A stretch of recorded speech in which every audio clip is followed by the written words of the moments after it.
ke-8, yaitu tema lingkungan sahabat kita dengan subtema 1, manusia dan lingkungan. Sebelum masuk ke pembelajaran, Ibu mau tanya, bagaimana kabarnya kalian? Tetap semangat ya, walaupun kita belajar di rumah. Nah, dalam tema ke-8 ini, kita akan belajar tentang teks non-fiksi dan manfaat atau fungsi air bagi. Sebelum kita masuk ke pembelajaran, kalian tahu tidak apa itu teks non-fiksi? Jadi, teks non-fiksi adalah teks yang dibuat berdasarkan fakta atau realita atau hal-hal yang benar-benar terjadi di kehidupan nyata yang ditulis atau dituangkan dalam sebuah isian berita atau teks yang berada di majalah, yang ada di artikel, yang ada di laporan, tulisan ilmiah, dan lain-lain. Jadi kalau kalian misalkan, Ibu contohkan, kalau kalian pernah mempunyai sebuah majalah, di dalamnya ada ceritanya itu mengandung unsur-unsur fakta, nah itu adalah teks non-fiksi. Nah, setelah itu kalian silahkan isi tugas kalian yang ada di buku tugas atau buku siswa di halaman 87 tentang teks non-fiksi. Kalian silahkan simak dan baca, lalu isi soal-soal yang ada pada halaman tersebut. Setelah kalian selesai mengerjakan tugas, silakan kalian periksa kembali dan berdiskusilah dengan orang tua kalian. Nah, pembelajaran selanjutnya adalah tentang manfaat dan fungsi air bagi kehidupan manusia. Sebelum kita lanjut ke materi dan Ibu akan menjelaskan bagaimana itu manfaat dan fungsi air bagi kehidupan manusia, ayo kita simak video berikut.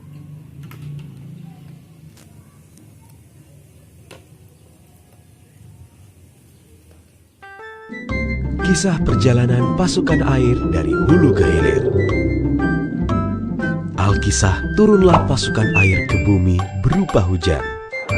Sebagian dari mereka berpencar ke bawah tanah, sebagian lagi mengalir di permukaan. Mereka melewati hutan.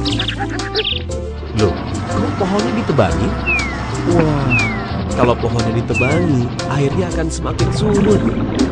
Tuh kan, sampai di desa, para petani kecewa karena sawahnya kering. Mereka lalu terus berjalan dengan lumpur dan kotoran menempel di badan. Di kota, saat hujan deras datang, jumlah air kotor yang semakin banyak menyebabkan permukaan air cepat meninggi. Akibatnya, banjir. Para penduduk terlihat sedih rumahnya tergenang.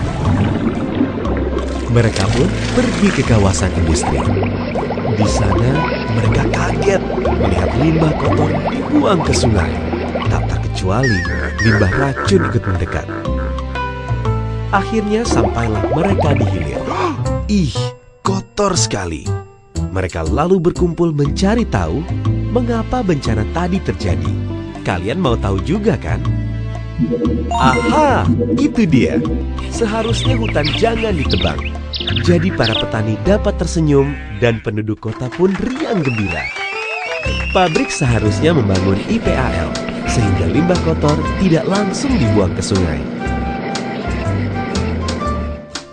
Jadi pasukan air tidak sekotor itu. Begitu pentingnya air bersih untuk kehidupan kita semua. Dijaga bersama ya.